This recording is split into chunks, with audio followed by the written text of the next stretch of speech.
You, John Fitzgerald Kennedy, do solemnly swear. I, John Fitzgerald Kennedy, do solemnly swear. That you will faithfully execute the office of President of the United States. That I will faithfully execute the office of President of the United States. And will, to the best of your ability.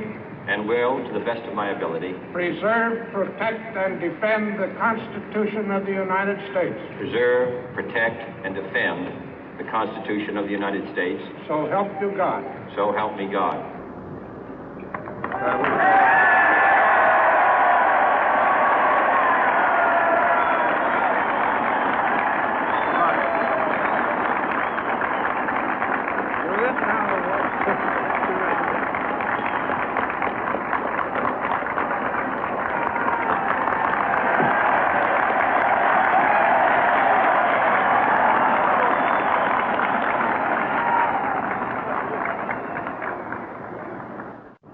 Vice President Johnson, Mr. Speaker, Mr. Chief Justice, President Eisenhower, Vice President Nixon, President Truman, Reverend clergy, fellow citizens. We observe today not a victory of party, but a celebration of freedom, symbolizing an end as well as a beginning, signifying renewal as well as change. For I have sworn before you and Almighty God the same solemn oath our forebears prescribed nearly a century and 3/4 ago. The world is very different now, for man holds in his mortal hands the power to abolish all forms of human poverty and all forms of human life.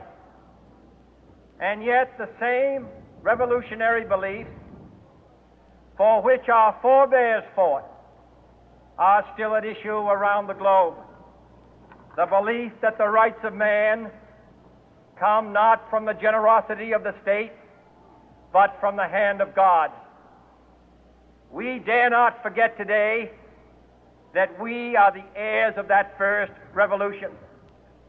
Let the word go forth from this time and place to friend and foe alike that the torch has been passed to a new generation of Americans born in this century, tempered by war, disciplined by a hard and bitter peace, proud of our ancient heritage, and unwilling to witness or permit the slow undoing of those human rights to which this nation has always been committed and to which we are committed today at home and around the world.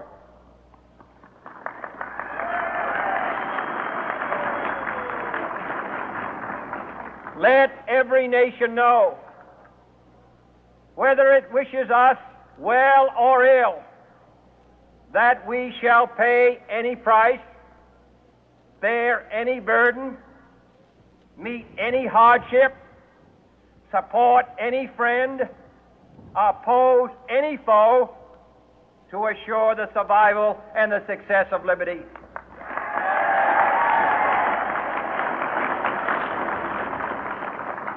This much we pledge and more. To those old allies whose cultural and spiritual origins we share, we pledge the loyalty of faithful friends. United, there is little we cannot do in a host of cooperative ventures. Divided, there is little we can do, for we dare not meet a powerful challenge at odds and split asunder. To those new states whom we welcome to the ranks of the free, we pledge our word that one form of colonial control shall not have passed away, merely to be replaced by a far more iron tyranny.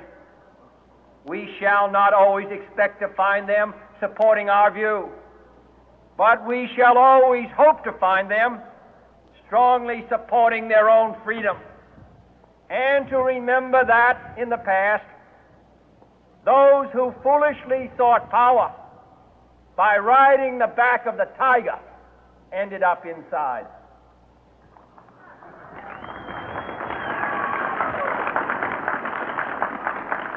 To those people in the huts and villages of half the globe struggling to break the bonds of mass misery, we pledge our best efforts to help them help themselves for whatever period is required, not because the communists may be doing it, not because we seek their votes, but because it is right. If a free society cannot help the many who are poor, it cannot save the few who are rich.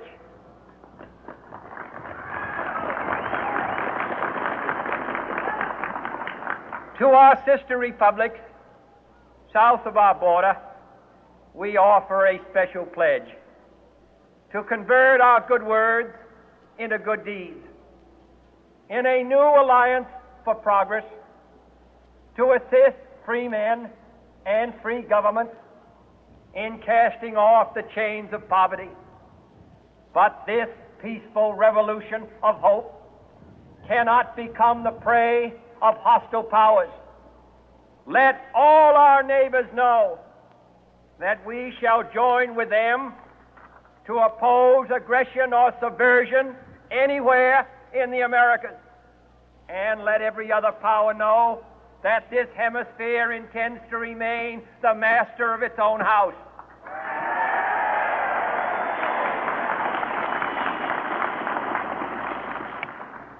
To that World Assembly of Sovereign States, the United Nations, our last best hope, in an age where the instruments of war have far outpaced the instruments of peace, we renew our pledge of support to prevent it from becoming merely a forum for invective, to strengthen its shield of the new and the weak, and to enlarge the area in which its writ may run. Finally, to those nations who would make themselves our adversary, we offer not a pledge, but a request that both sides begin anew the quest for peace. Before the dark powers of destruction, unleashed by science, engulf all humanity in planned or accidental self-destruction, we dare not tempt them with weakness, for only when our arms are sufficient beyond doubt can we be certain beyond doubt that they will never be employed. But neither can two great and powerful groups of nations take comfort from our present course, both sides overburdened by the cost of modern weapons, both rightly alarmed by the steady spread of the deadly atom, yet both racing to alter that uncertain balance of terror that stays the hand of mankind's final war. So let us begin anew, remembering on both sides that civility is not a sign of weakness, and sincerity is always subject to proof. Let us never negotiate out of fear, but let us never fear to negotiate.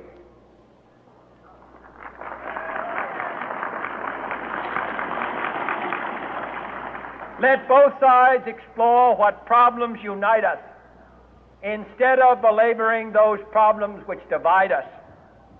Let both sides, for the first time, formulate serious and precise proposals for the inspection and control of arms, and bring the absolute power to destroy other nations under the absolute control of all nations.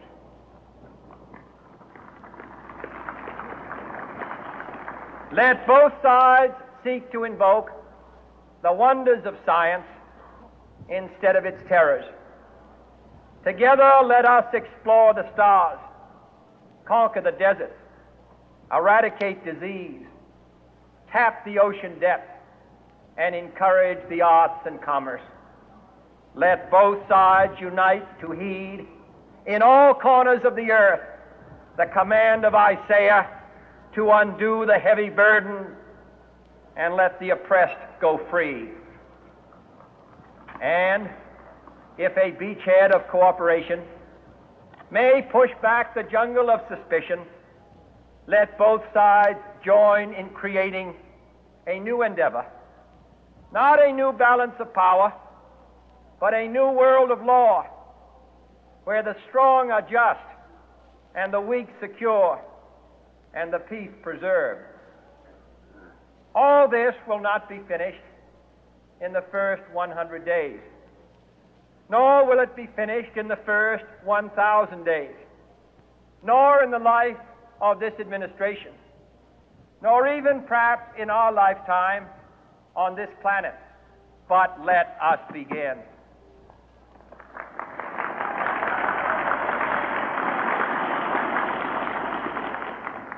In your hands, my fellow citizens, more than mine, will rest the final success or failure of our course.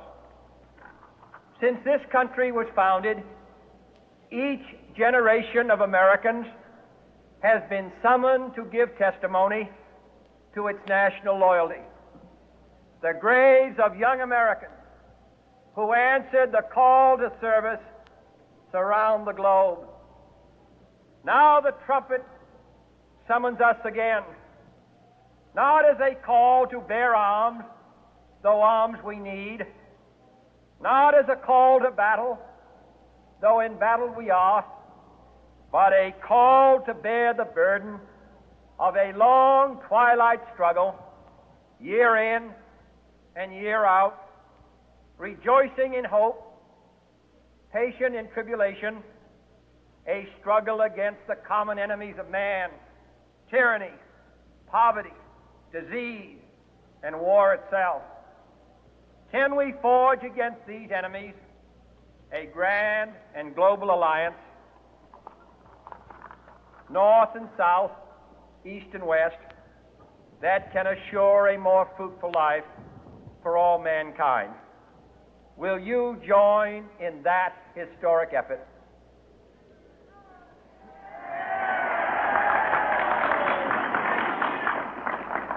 In the long history of the world, only a few generations have been granted the role of defending freedom in its hour of maximum danger. I do not shrink from this responsibility. I welcome it.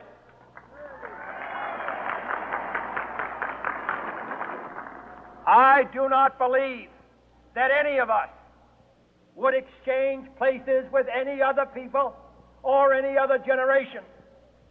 The energy, the faith, the devotion which we bring to this endeavor will light our country and all who serve it.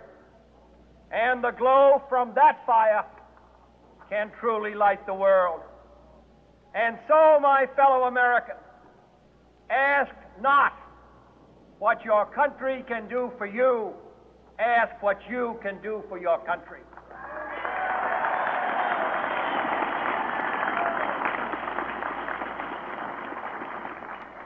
My fellow citizens of the world, ask not what America will do for you, but what together we can do for the freedom of man.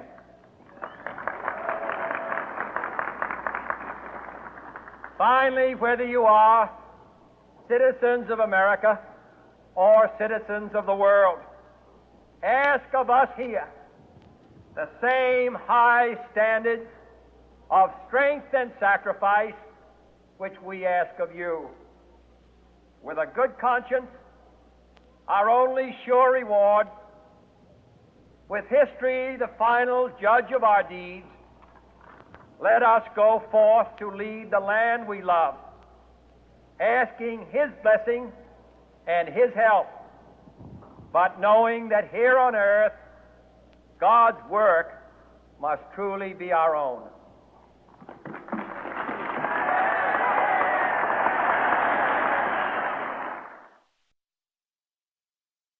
아, 나 갔다, 이건.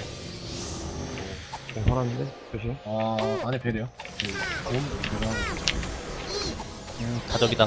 이거 아니다. 입구, 우리 편 다 입구에 있네, 그냥. 다 바깥에 있네요. 저. 왜?